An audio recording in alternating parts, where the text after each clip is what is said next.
শুভ সকাল বন্ধুরা, তোমরা কেমন আছো? আশা করি সবাই ভালো আছো। আমরা সবাই ভালো আছি।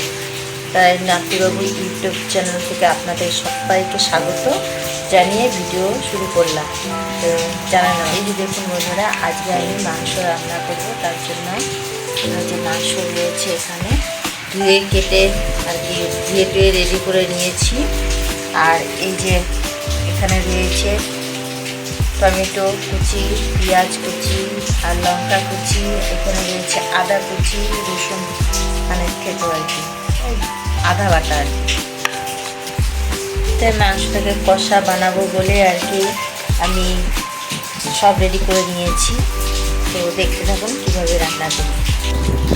প্রথমে দিয়ে দিচ্ছি তেজপাতা, তারপরে দিচ্ছি হলুদ, স্বাদ মতো লবণ, দিয়ে দিচ্ছি কিছুটা পেঁয়াজ, দিয়ে দিচ্ছি লঙ্কা কুচিগুলো মানে চেরা আর কি, দিয়ে দিচ্ছি অল্প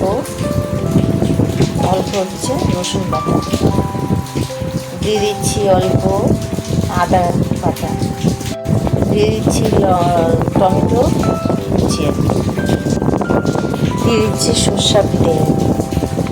ভালো করে এখন আমি মেখে নিচ্ছি। মেখে কিছুক্ষণ আমি রেখে দেব। তো মাখা আমার ভালো করে হয়ে গেছে। এখন আমি রেখে দিচ্ছি আর কি। তো আমি রেখে দিচ্ছি এখন। তো আমার আলু ভাজা করার মধ্যে আমি এই যে তেল দিয়ে দিচ্ছি। তো সোমবারে দিয়ে দিচ্ছি আমি লবঙ্গ, দারচিনি, এলাচ আর একটু জিরে দিয়ে দিচ্ছি। পেঁয়াজটা নরম হওয়ার জন্য আমি একটু লবণ দিয়ে দিলাম। দিয়ে দিচ্ছি কুচি টমেটো, দিয়ে দিচ্ছি যে রসুন বাটা, দিয়ে দিচ্ছি আদা বাটা। ভালো করে নাড়াচাড়া দিয়ে তো মাংসের মধ্যে আমি অল্প হলুদ দিয়েছি, তার জন্য আর একটু হলুদ দিয়ে দিলাম। মাংসটা কালার আসার জন্য আমি একটু চিনি দিয়ে দিলাম। তো এখানে আছে পেঁপে আর আলু, আমি দিয়ে দিচ্ছি।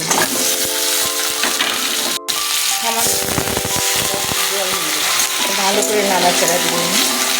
তো এখন আমি এই যে গোলমরিচের গুঁড়ো দিয়ে দিচ্ছি। প্রথমে একটুখানি আমি মানে চিকেন কারি মশলা দিলাম। আলু আর পেঁপে দিয়ে মশলা কষানো হয়ে গেছে। এখন আমি যে মাংসটা ছেড়ে দিচ্ছি।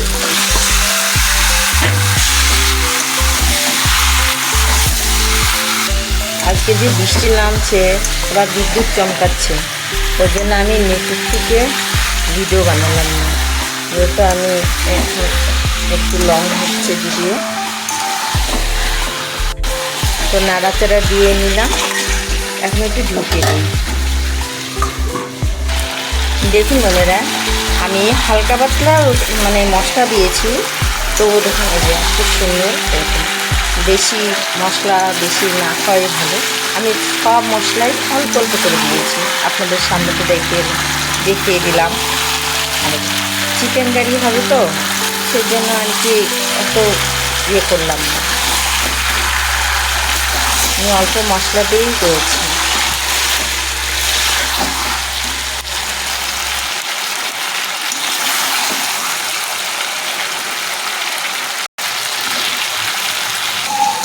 তো আমার ভালো মতো এই যে কষানো হয়ে গেছে। আমি এখন এই যে জল দিয়ে দিচ্ছি, কেননা পেঁপেগুলো আলুগুলোকে সেদ্ধ করতে হবে। পেঁপে আলু একটু ভালো করে না সেদ্ধ হলে তো শক্ত শক্ত ভালো লাগবে না। তাই আমি একটু জলটা বেশি দিলাম, কমে যাবে। তো বন্ধুরা, আমি তো চিকেন কারি মশলা অল্প দিয়েছি, তাই এই মশলাটা দেবো বলে।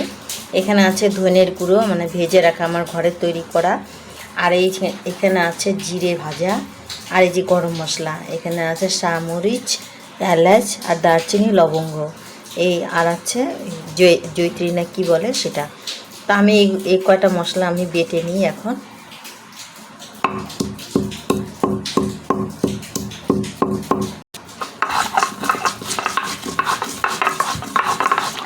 তো 4টা কাঁচা লঙ্কা আমি চিড়ে রেখেছিলাম, সেটা আবার দিয়ে দিলাম। তো আমার তো সবজি মানে মাংস তরকারি হয়ে গেছে প্রায়। এখন আমি এই যে ভাজা মশলাগুলো বেটে রেখেছিলাম, ভাজা বলতে গরম মশলা, তো দিয়ে দিলাম। এখন আমি নামিয়ে নিব। এতে দিয়ে আর জাল দিব না, এই ঝোলটা আর থাকবে না, একদম শুকিয়ে যাবে। তো আপনাদের যদি এই ভিডিওটা ভালো লেগে থাকে তাহলে লাইক কমেন্ট শেয়ার করে দিবেন, নাতিবাবু ইউটিউব চ্যানেলের পাশে থাকবেন আর সাবস্ক্রাইব করে দিবেন সবাই।